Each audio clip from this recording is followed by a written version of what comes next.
안녕하세요. 오늘은 7월 7일 목장 성경 공부로 고린도전서 6장 1절부터 11절까지를 살펴보도록 하겠습니다. 여러분들이 이 6장 11절까지를 이렇게 한번 읽어보시면 전반적인 내용이 뭔가 하면은 이 교회 안에서 신도들 사이에 발생하는 문제를 어떻게 해결할 것인가라는 거기에 이렇게 초점이 맞춰져 있습니다.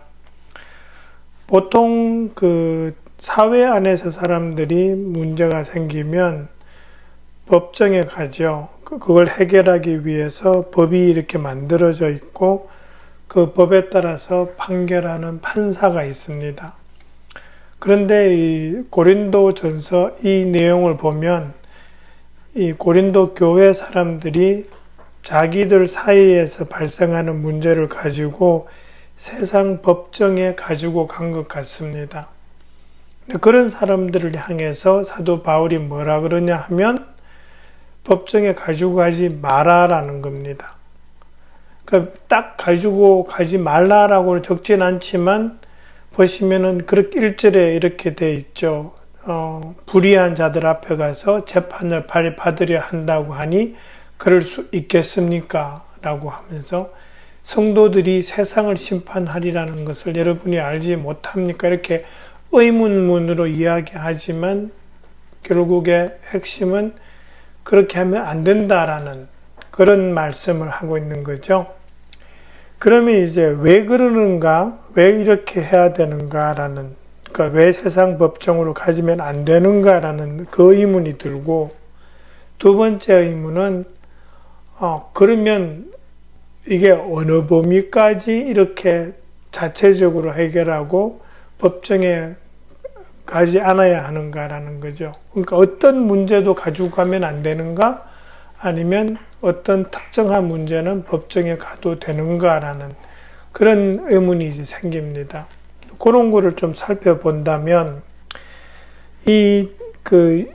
오늘 살펴보는 이 본문 내용에서 잘 보이는 것은 사도 바울이 이야기하는 것은 모든 문제가 아니라는 것 같습니다.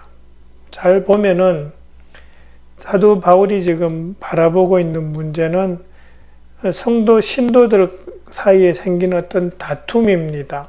그러니까 보통 이렇게 재산이나 같은 그런 분쟁의 문제인데 그 힌트가 되는 말들이 좀 나옵니다.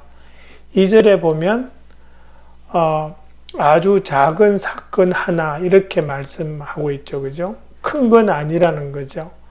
그 다음 4절에 보면 일상의 일과 관련해서 이런 말씀이 나오고 7절에 보면은 불의를 당해주지 못합니까? 왜 차라리 불의를 당해주지 못합니까? 라고 이렇게 이야기하는 걸로 봐서 사도 바울이 지금 생각하는 것은 큰 문제가 아닌 신도들 사이에 생긴 사소한 분쟁 같은 겁니다.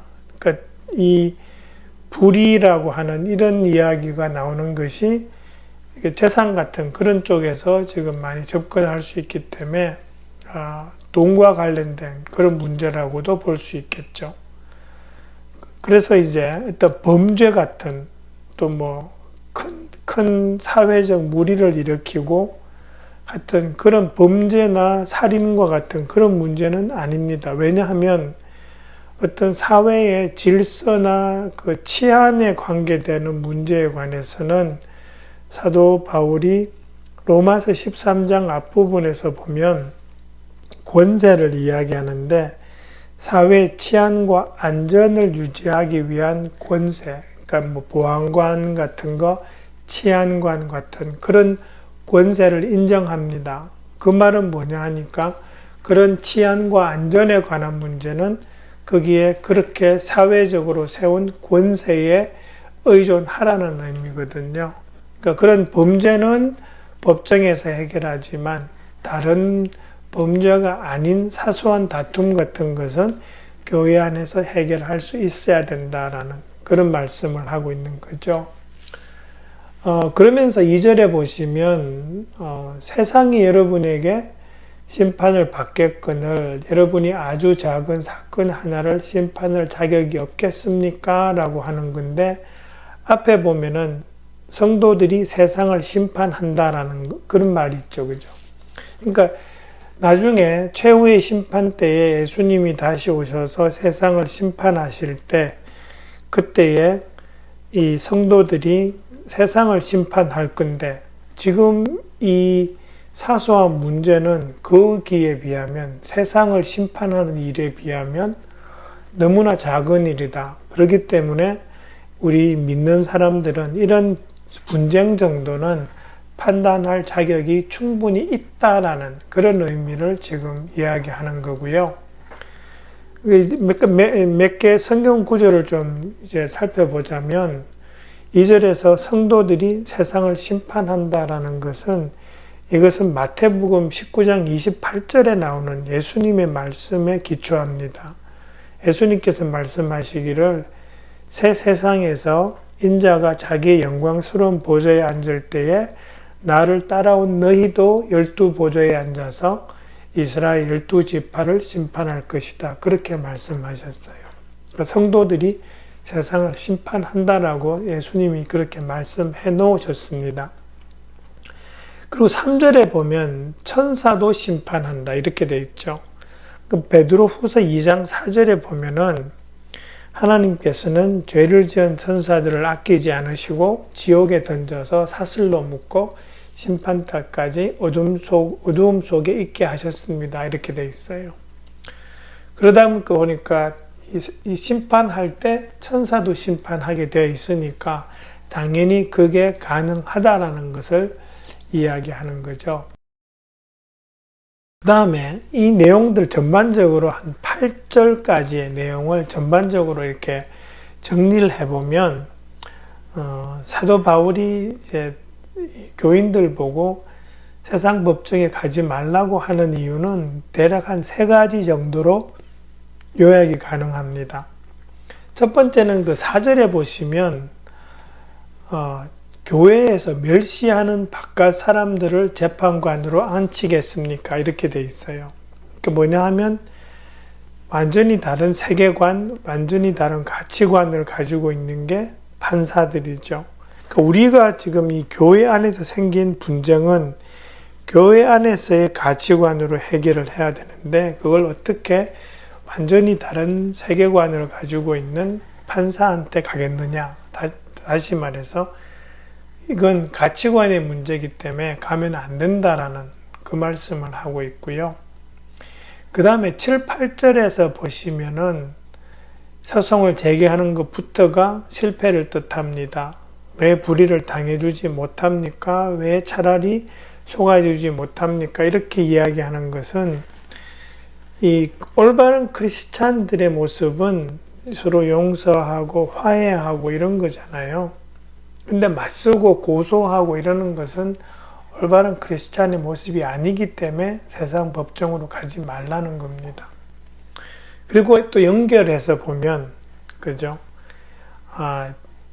6절에서 보면은 그것도 믿지 않는 사람 앞에서 한다라고 그렇게 돼 있죠. 이건 뭐냐 하면, 우리가 그렇게 행동하면, 그것도 믿지 않는 사람들 앞에 하면 이거는 하나님께 영광이 되지 못한다라는 그런 의미가 되죠.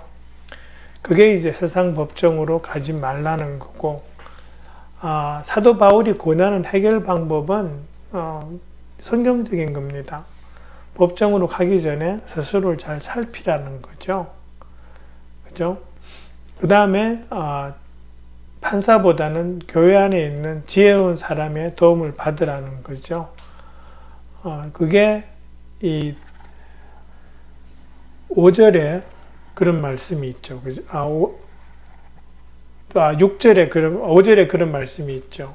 지혜로운 사람이 하나도 없습니까? 라고 그렇게 돼 있고, 그 다음에 참아주고 용서하라는 건데, 이거는 7, 8절하고 연관이 됩니다. 이게 근거가 되는 것이 뭐냐 하면, 7절 말씀을 좀 살펴보면 좀 나옵니다. 그러니까 소송을 제기하는 것부터가 여러분의 실패를 뜻합니다. 이렇게 돼 있어요. 잘 보면은 소송을 제기한다라는 것은 해결하려고 하다가 잘 안 되고, 그러면 그게 미움으로, 보복으로, 또 욕심 같은 걸로 그렇게 지금 연결되어 가는 거죠. 그런 마음이 이제 배경에 깔려 있습니다. 근데 이런 마음들을 예수님께서 산상수훈에서 딱 지적하셨습니다. 거기서 보시면 5장 24절 25절에서 이렇게 성전에다가 제물을 올리려고 그러다가 누가 너를 미워한다고 생각하거든, 그죠? 그럼 먼저 가서 화해하라 그러시죠. 그리고 또 보면은 누가 속옷을 걸어서 고소하거든 그 돈 마저 주라고 그러셨어요. 그게 5장 40절이고, 그 다음에 세상에 그 재물을 쌓아두기보다 하늘에 쌓아두라고 그러셨거든요. 그러니까 이제 욕심과 미움과 보복과 이런 마음들을 떨쳐버리라고 하신 게 산상수훈인데, 그런 마음을 그대로 간직하고 간다라는 것은 예수님 말씀에 완전히 그대로 지금 완전히 반대로 하는 거죠. 그래서 이게 실패라는 그런 의미가 되고요. 그 다음에 이제 6장 9절 10절에 보면 이렇게 쭉 이 세상 사람들이 하는 악한 일들을 지금 이야기하는데, 특별히 9절을 보시면 세 가지 종류의 성적인 죄가 언급이 됩니다. 음행, 그 다음에 간음, 동성애 이렇게 됩니다. 음행이라는 것은 부적절한 성관계를 전반적으로 이야기하는 겁니다. 그러니까 부부 관계가 아닌데도 레위기 같은 게 나오죠. 이렇게 근친상간이라든지 강제로 하는 그런 거라든지, 하여튼 그래서 부적절한 성관계를 전반적으로 음행이라고 그러고요. 그 다음에 간음은 결혼한 사람이 다른 사람의 배우자와 행하는 성관계를 간음이라 그러죠. 그 다음에 동성애는 이 성경 헬라 말에는요, 동성애를 구분합니다. 남성 간의 동성애, 여성 간의 동성애.